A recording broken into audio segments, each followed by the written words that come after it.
Welcome back to the Mental Health Checkup. Today I'm going to be diving really deep into how you're programmed from your early childhood to everything that has ever happened to you and how to reprogram yourself so that you can be who you want to be to create the life that you want. Let's dive right into it.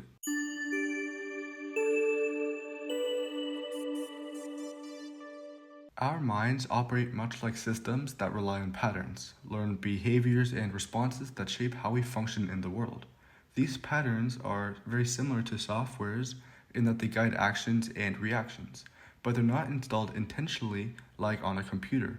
Rather, they form through repeated exposure to our environment and experiences. Just as software enables a device to perform tasks, these mental patterns help us navigate life. The key is becoming aware of them so we can consciously choose which one serves us and which might need to be changed. Now, our brains are incredibly complex and require certain patterns or, in a sense, programs to function effectively in society. Just like a new computer needs essential software to perform specific tasks, our minds need to learn behaviors and thought patterns to navigate daily life. These mental installations come from our experiences, environment, and repeated actions. The goal is to recognize which one serves us and which ones needs an upgrade. The human brain, especially in really early developmental stages, requires installation of quote-unquote programs, and these are all just basically programs. These can be behavioral patterns, they can be thought patterns that are all acquired from our environment and all of our experiences that we have. If we observe the development of a newborn, for example, we can really see how human minds begin as clean slates. At birth, babies possess only the most basic instincts, such as feeding, crying, and eliminating waste, while more complex behaviors, beliefs, and patterns are actually formed over time through their environment. Research shows that the first few years of life are when the children are actually most impressionable. This means they absorb behaviors, speech patterns, emotional responses, and self-perceptions primarily from their caregivers and surroundings. For example, a child may learn how to treat others based on how they see relationships modeled in the home. They might internalize how to handle challenges by watching adult reactions. It's often said that children don't do what you say, they become who you are.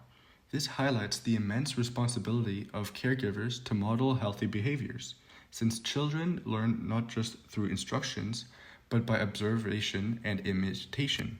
Eventually, all children undergo a process of learning essential life skills, eating solid foods, walking, understanding how to treat others and themselves, managing challenges, and bouncing back after failure. These foundational programs, so to say, shape their thoughts, behaviors, and ultimately the direction of their lives. And developmental psychology shows that from birth to around age 2 is a crucial period, but the window from 0 to 7 years old is especially significant. During this time, children's brains are most impressionable. In fact, studies show that their brain activity is primarily in theta state, similar to a hypnotic state, which makes them highly receptive to external influence. This means that young children absorb behavioral models, emotional responses, and internal narratives with extraordinary ease. And so what I want you to think about as you're thinking about this is, what are your programs? Have you ever thought about that? The hard thing about your programs is that they tend to run unconsciously. You don't even need to think about them. You know, if you go into my computer and you click and see what programs are running, a lot of them are running in the background. And I'm like, wait, what is this program? I didn't even know this was running. And then I go to Apple and they're like, oh no, you can't uninstall that. That's required to be running in order to have your computer work. And I was like, oh, I didn't even know this existed. So the thing about them is, because of the fact that they tend to run unconsciously in our brains, they're sometimes hard to find unless you are, and this is very important, unless you're consciously and intentionally taking a step back and looking at yourself and you're saying, what programs are running? What patterns do I have? How do I react when these things happen? Why am I triggered this way? Let's break down the differences between your conscious and subconscious mind so you can better understand how they shape your thoughts and behavior. And so the conscious mind is located in what's called the prefrontal cortex of your brain. It is just behind your forehead. It's about 5% of your brain and 5% of your thinking throughout the day. It's responsible for stuff like creative thinking, for reasoning, making executive decisions, It's basically the driver of your thought, and it uses your desires and your goals and all of that stuff to navigate your life. But it's very, very, very limited. It can only focus on one thing at a time, and so that's your conscious mind. Your subconscious mind is approximately 95% of your brain, so it's 19 times more running in the background than your conscious mind. And so it's like when I go into Apple and show me all of the programs running in the background, that's basically what's happening. It's all of your memories, it's all of your habits, your acquired behaviors. These are your quote unquote programs. Have you ever done something before and you do it and you're like, oh my god, that was just like my mom, or that was exactly like my dad? That's a program that has been built in, and it just automatically happens. It's basically functioning as autopilot. It takes over for like routine tasks when the conscious mind is busy. So like, I could be sitting there and I could be working and I could be really thinking intensively and, for example, creating a podcast episode. And then I'm like, you know what? I'm pretty thirsty right now. And without me having to really think about it, my unconscious, subconscious brain can go ahead and pick up the drink that's next to me, drink it, put it down, and I can keep doing what I'm doing. And I barely even noticed the fact that I just picked up the water, right? So that's basically what it is, autopilot. And the thing about it that's important is that the reason why the brain actually goes on autopilot is because thinking is the most energy consuming thing that your body does throughout the day. It requires about 20% of your overall energy that you use throughout the day. And so what your brain wants to do is your brain wants to take like really intense thinking and something you do over and over and over again, and it wants to actually store it as a habit and store it as a program. So like if you drive a car to school and you just move to a new house, you're going to have to think a lot about the turns, where you're going. But after about a year or maybe even less, you don't have to think about driving that car to and from school. You can basically do it without consciously thinking about every single step involved. If you have ever had someone when something happens and then you fully crash out on them and maybe insult them without really thinking about it, and then immediately after you think, oh, I shouldn't have said that or I shouldn't have done that. Yeah, that was your subconscious mind on autopilot immediately taking over and acting on a pattern on a program. That's basically an autopilot moment. Those are the key differences between the conscious and subconscious mind. When we aren't fully present, the subconscious steps in and runs its familiar, pre-installed programs. Now, this is going to be really surprising to a lot of you guys that are out there listening, but you could be a completely different person right now in this very moment for the rest of the day, for the rest of your life. But you would have to bring 100% of your presence to every single moment and to take different actions, different thoughts, different behavior than you have done before if you want a different life.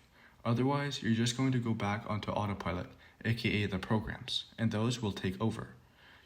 We think that change takes time, and it really doesn't. If we're losing weight, yeah, sure, losing weight actually takes time, but to be a different person actually doesn't take any time.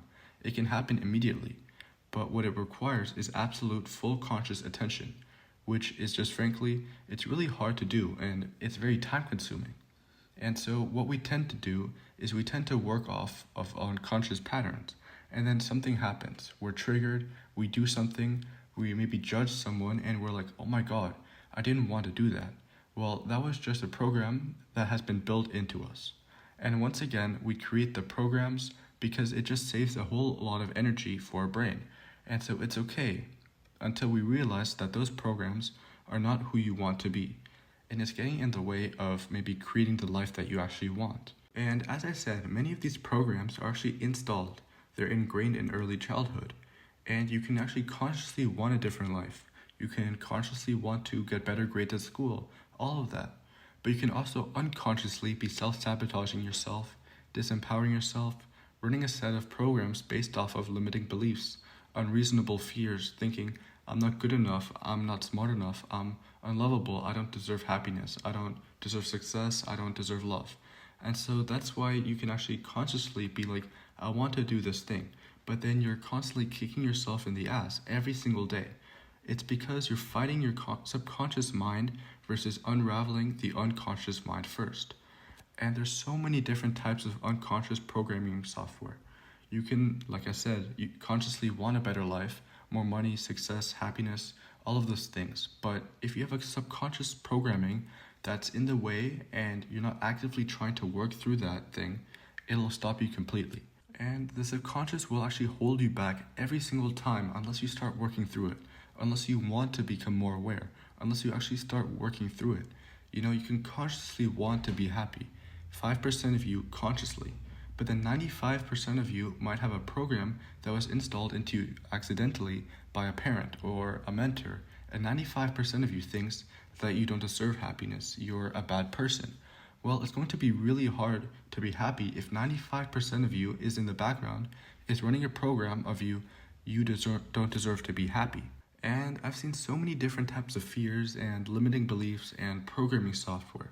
You know, so many of our fundamental programs are established before we're even conscious of them. You know, so much of what we think of ourselves, of what we think of the world, of the way we act, our behaviors, of our thoughts, and this is very important, they're established before we can even be conscious of them. Recognizing and altering these things can be really, really challenging because we're not even fully aware of them. It's kind of like the story of the old fish, and he's swimming by the two younger fish. And he's swimming by, and the old fish looks at the younger two, and he says, "Water's really nice today, isn't it?" And the two younger fish look at each other confused, and they're like, "Wait, what's water?" It's because they're in it. They've been surrounded by it their entire life, and they don't even recognize it. And so that's how a lot of it with us is. It's in our programming software. Through and changing these things, the first step is actually self-observation. You have to start watching yourself as if you were watching somebody else. I always say the phrase, you can't read the label when you're inside of the jar. You've got to take yourself out of the jar to read the label, which means you've got to take yourself out of your own head and look at yourself and say, why did I act this way? Why do I feel this way? Maybe why did I crash out on the certain person? Why did I get so emotional? Why did I judge that person? And so you actually start to watch yourself. Pay attention to the reoccurring patterns in your life, especially ones that are actually holding you back the most. If something's popping up over and over and over again, start to pay more attention to it. Those are the patterns that often reveal, when you've noticed a pattern that's popping up over and over again, underlying some subconscious programs. When you're triggered by something, that is a program that's built into you. That is an automatic reaction. In cognitive behavioral therapy, they have something called automatic responses. Have you ever experienced a moment where a thought suddenly pops into your head and you immediately wonder, where in the world did that come from? It's a common experience that can reveal just how deep and automatic our mental programming runs. It's not even like I consciously thought it, but my second thought was like, what was that? And many people reach a point where they realize that they actually carry a judgmental mindset they no longer want. It might feel like an internal script that critiques others without intentions, even if the person is actually genuinely values compassion and connection. This pattern of automatic judgment often stems from early influences, be it family, peers, or maybe even society at large, and continues unless actively addressed. The key takeaway is that awareness of such a program is the first key step towards consciously rewriting it. And I don't know if I learned it from my mom or my dad or maybe society or what it was. Where it comes from doesn't really matter. The fact that I don't want it anymore and I want to work through it is what actually matters. And so with the automatic thoughts that come up, you've got to start to become very aware of them, right? And you become aware of them through self-observation, through writing things down, through paying attention to them, be it maybe journaling or however you maybe self-reflect. So the first thing, you've actually got to watch yourself. Okay, the second thing you need to do is you need to start to identify your patterns, identify your limiting beliefs, your fears, the things that might subconsciously be holding you back. Find areas of your life where you feel like you're stuck and you struggle. Those are often indicators of where your limiting beliefs and your fears are kind of at play, and identify them. And then what I wanted you to do is I want you to debate yourself, and I want you to play the other side of the debate. So if we go back to the other one, which is I want to be happy, and that's your 5%, your 95% is I don't deserve to be happy. And that's what what you've been debating basically.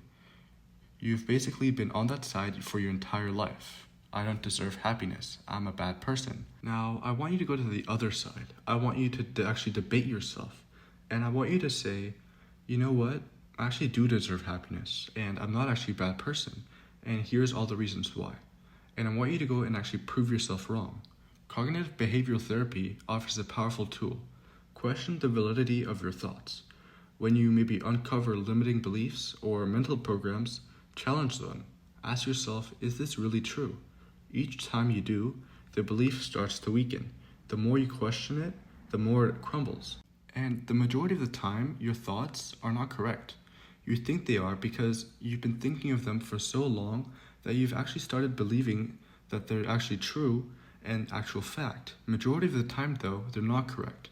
And so you need to go to the other side of the debate table and you need to debate your fears, limiting beliefs, and all of that. And in my opinion, it's best to do this on pen and paper. Think about the journaling episode 2 weeks ago. Rewatch it and you can apply what you've learned to this. So that's the second thing. Okay, the third thing is to reframe your negative thoughts. It's called cognitive restructuring. And so once you challenge your thoughts, I want you to go and actually come up with a completely different thought that you want your thoughts to be. So, if your thought was, I want to be happy, and then immediately what pops up is the pattern and the programming of, I don't deserve happiness, I'm a bad person. I want you to find a thought that is completely opposite of that and work through it. And so through cognitive restructuring, it's basically identifying the thought, the fear, limiting belief that's holding you back and changing it. Getting the exact opposite of what it is and using that exact opposite as a new affirmation that you work through and repeat to yourself. You replace your negative thoughts, beliefs, and patterns with positive, empowering affirmations, which brings us to number 4, which is create affirmations. Affirmations may seem corny, and they can definitely be corny, but you're always repeating some sort of story in your head. And if that story is not empowering and not moving you towards the life that you actually want, you need to come up with new ones. And the more that you do it over and over and over again, the better that it actually becomes and the better you are at who you become. And many people find that building habits around positivity can actually help shift their mindset over time. For instance, repeating affirmations or adopting certain uplifting routines, like listening to music with an upbeat tone or encouraging messages, can reinforce emotional resilience. A well-known example is the song 3 Little Birds by Bob Marley, when its lyrics like, don't worry about a thing, every little thing is going to be alright, are repeated regularly, they can become mental anchors. Over time, using affirmations like these in moments of stress can gradually reduce anxiety and help reprogram the mind towards calm and confidence. And so find your affirmations that you can repeat over and over and over again to yourself that are the opposite of what you have been believing. And the last piece of it is to really just start getting clear on what your intentions are. Define very clear, very specific goals, intentions of what you want your life to be, and then try to start aligning your subconscious mind and your conscious desires towards that very thing. And so if you want to be happy, for example, as we're talking about it right here, wake up every single morning, and when you sit down and you journal for 5 to 10 minutes, what I want you to do is I want you to think about what it would feel like to be happy, to be joyful, to feel amazing all day long. And you actually start to align your conscious and your subconscious feelings and thoughts towards that desired outcome. So that, everybody, is how to reprogram yourself. And with that, I'm going to leave you the same way I leave every single episode. Make it your mission to make somebody else's day better. I appreciate you, and I hope that you have an amazing day. I'll talk to you soon.